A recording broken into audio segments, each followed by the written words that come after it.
ہماری آپ کی پہلی ملاقات ہے. پہلے بھی کہیں سرے راہ کوئی ہوگی، لیکن باقاعدہ کسی دینی مجلس میں بیٹھ کر کوئی دین کی باتیں سننے سنانے کے تعلق سے ہماری یہ پہلی ملاقات ہے. ہمارے مفتی صاحب نے تعارف کروایا ہے، مگر وہ کچھ کامل تعارف نہیں، لہذا تعارف میں کرواؤں خود. دوسرا کروائے، وہ اگر کمپلیٹ تعارف نہ ہو تو پھر خود ہی دھندا کرنا پڑتا ہے. مولانا صاحب نے یہ فرمایا کہ یہ 2 پیر والے مولانا صاحب دارالعلوم دیوبند سے آئے ہیں. میرے بارے میں کہا کہ یہ 2 پیر والے مولانا صاحب یہ دارالعلوم دیوبند سے آئے ہیں، اور دارالعلوم دیوبند ایشیا میں سب سے بڑا دینی ادارہ ہے. اس کی تھوڑی وضاحت ضروری ہے. وہ یہ ہے کہ دارالعلوم دیوبند ادارہ نہیں ہے. دارالعلوم دیوبند ادارہ نہیں ہے. ادارہ تو اس سے بڑا اور اس سے پرانا جامعہ ازہر ہے. مصر میں جامعہ ازہر یونیورسٹی اس سے دارالعلوم دیوبند سے پرانا بھی ہے اور بڑا بھی ہے.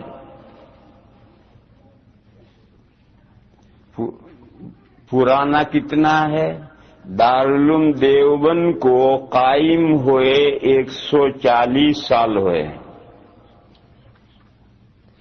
اور ازہر جامعہ ازہر کو قائم ہوئے 1150 سال ہوئے ہیں.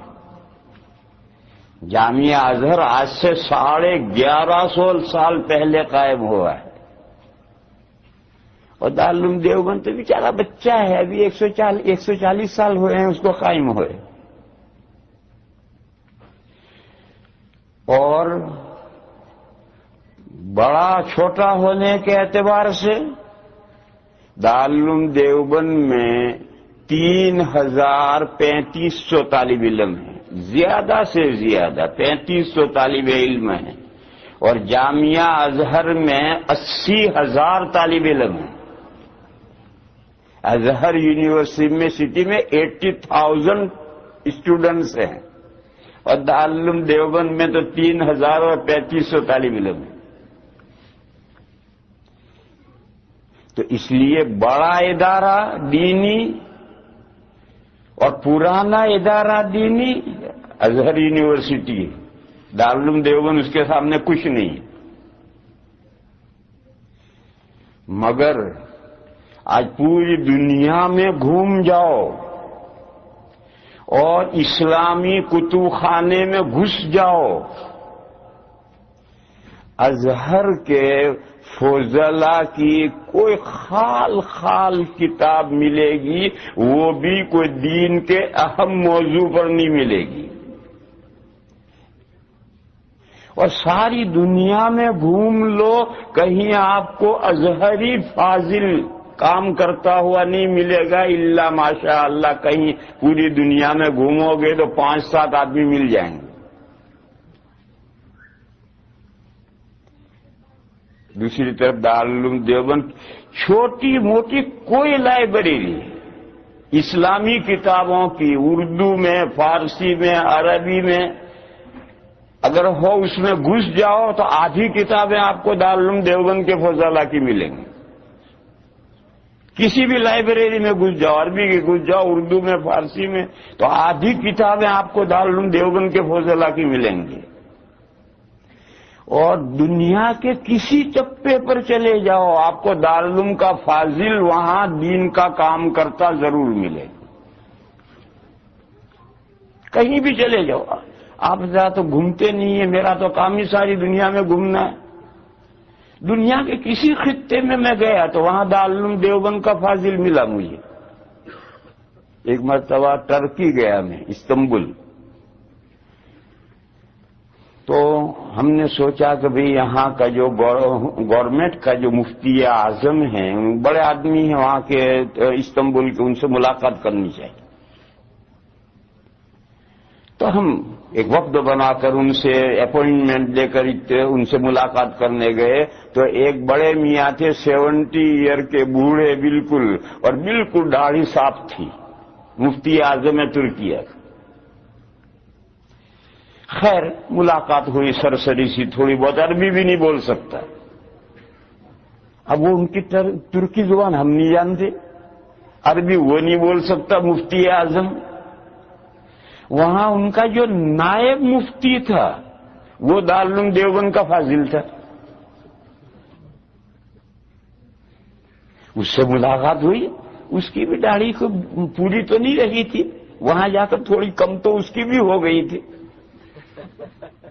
جب ماحول کا اثر پڑتا ہے تو اب تھوڑی داڑھی اس کی بھی کم تو ہو گئی تھی، لیکن بہرحال تھی۔ اور اس سے ملاقات ہوئی، اور میں نے اس سے پوچھا کہ کہاں کا ہے؟ معلوم ہوا کہ بہار کا ہے اور دارالعلوم دیوبند سے پڑھا ہے۔ میں نے پوچھا بھئی تو یہاں کیسے پہنچ گئے؟ اب بہار ہندوستان کا ایک صوبہ، معمولی غریب صوبہ، وہاں کا ایک بچہ دارالعلوم میں پڑھ کر فارغ ہو کر یہاں کیسے پہنچ گیا؟ تو اس نے کہا کہ میں دیوبند سے فارغ ہونے کے بعد مصر گیا تھا، اور میں نے وہاں مصر میں پڑھا 2-3 سال۔ وہاں ایک جگہ آئی ہوئی تھی یہاں سے، میں نے بھی درخواست دے دی، میرا نام منظور ہو گیا، یوں میں یہاں پہنچ گیا۔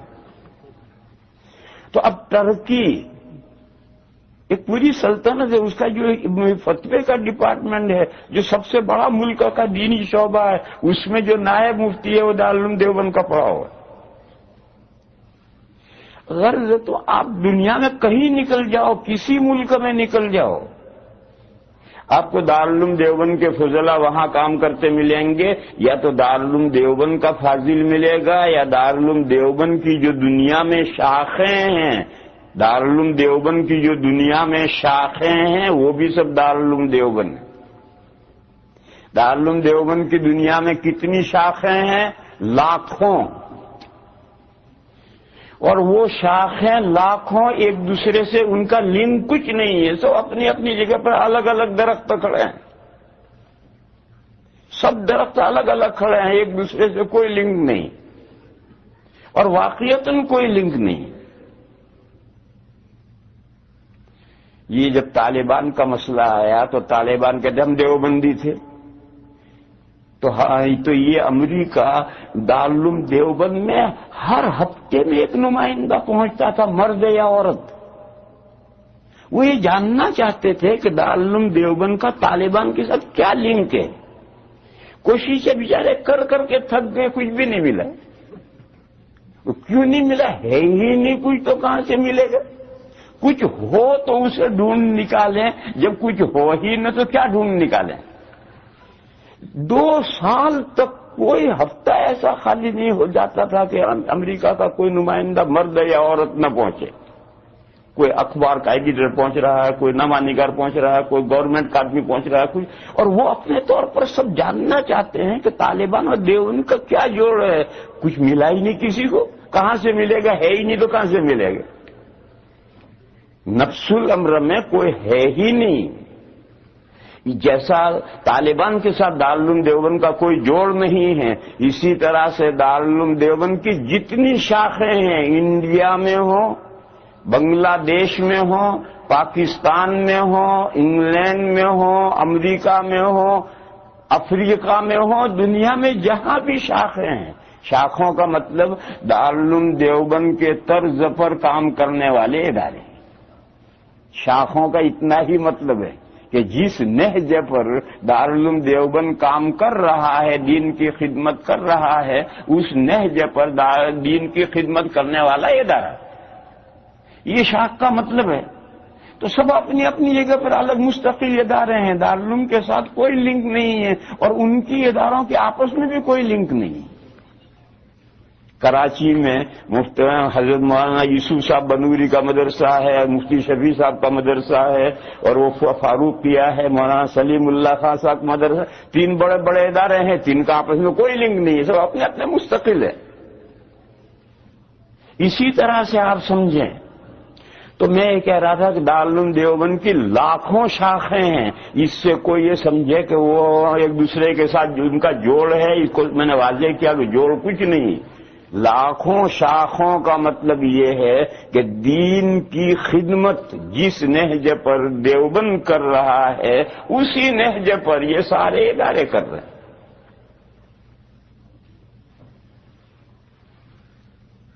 اور ازہر کی کوئی شاخ کیرو میں فیکلٹی اور کالجز تو اس کے ہیں الگ الگ، یہ فلاں کالج، یہ فلاں کالج، یہ فلاں کالج، اور وہ سب کالجوں کے طالب علم مل کر 80,000 ہیں، لیکن کیرو سے باہر کچھ نہیں، اس کی دنیا میں کہیں کوئی شاخ نہیں کہ ازہر یونیورسٹی جس انداز پر کام کر رہی ہے اس انداز پر کام کرنے والی اس کی کوئی شاخ یا اس کے فضلاء کی قائم کی ہوئی کوئی تنظیم دنیا میں کہیں کچھ نہیں۔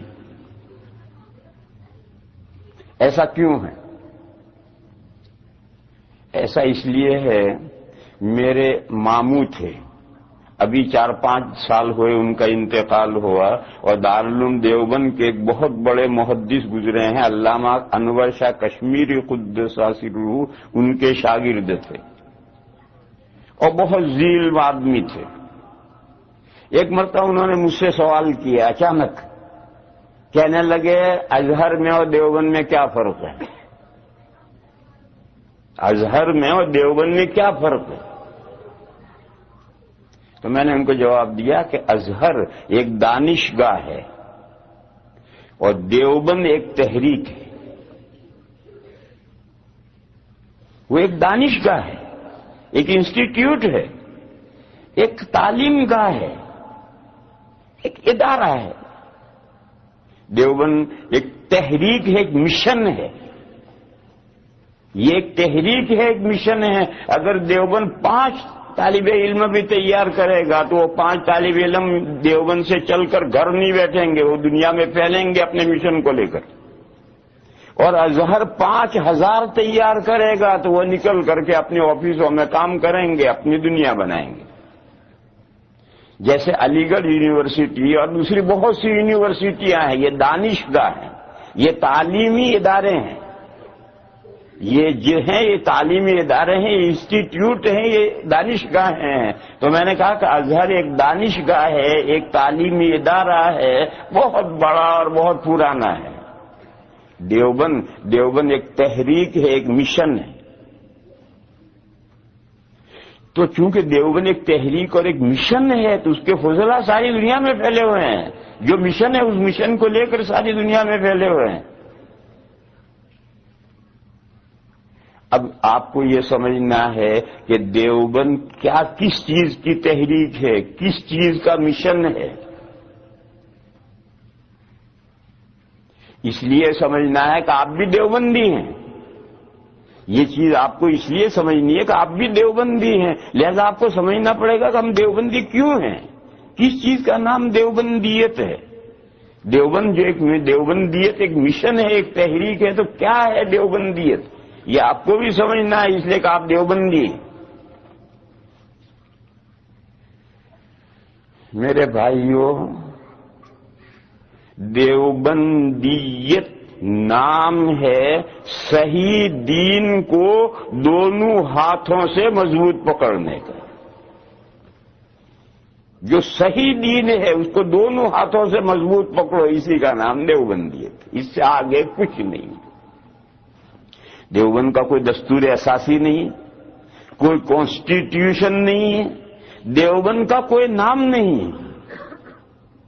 دیوبند ایک شہر کا نام ہے، اس سے دیوبندیت بن گیا، اس مسلک کا کوئی نام نہیں ہے، اس کا کوئی کانسٹیٹیوشن نہیں ہے، اس جماعت کا کوئی کچھ نہیں ہے۔ اس کا کانسٹیٹیوشن کیا ہے؟ یہ قرآن اور یہ سنت، یہ قرآن اور یہ سنت، یہی دیوبند کے دستور اساسی ہے۔ اس قرآن و سنت کو سمجھنا اور اس کو سمجھنا آج کے لوگوں کے مائنڈ سے سمجھنا نہیں، آج کے لوگوں کے مائنڈ سے سمجھنا نہیں، دور اول سے چلو، صحابہ سے، تابعین، تبع تابعین، یوں نیچے اترتے آؤ. یہ جو دور اول کے لوگوں نے قرآن و حدیث کو جس طرح سے سمجھنا ہے اس طرح سمجھنا، آج کے مائنڈ سے نہیں، اولڈ مائنڈ سے سمجھنا. اولڈ مائنڈ کس کا؟ صحابہ کا، تابعین کا، تبع تابعین کا. اس کے بعد جو محدثین، فقہا، علماء، مجتہدین گزرے، چاہے لمبے زمانے سے چلے آ رہے ہیں، انہوں نے قرآن و حدیث کو کس طرح سمجھا ہے اس سمجھے ہوئے کو لینا. آج کے مائنڈ کا سمجھا ہوا نہیں. آج ایک آدمی پیدا ہوتا ہے اور وہ کہتا ہے اس حدیث کا یہ مطلب ہے، اس آیت کا یہ مطلب ہے. یہ نہیں، دیوبندی سے نہیں لیتا. دیوبندی سے لیتا ہے کہ صحابہ اس آیت کو کیا سمجھتے تھے، تابعین کیا سمجھتے تھے، تبع تابعین کیا سمجھتے تھے، گزرے ہوئے فقہا، محدثین، مفسرین نے کیا سمجھا ہے. ان کے سمجھنے کے اکارڈنگ آج کے آدمی کا سمجھنا ہے تو اس کی بات قبول کی جائے گی، اور اس کا سمجھنا اگر اس پرانے سمجھنے کے اکارڈنگ نہیں ہے تو آج کے مائنڈ کی بات قبول نہیں کی جائے گی. اسی کا نام دیوبندی ہے. تو میرے بھائی اچھی طرح سے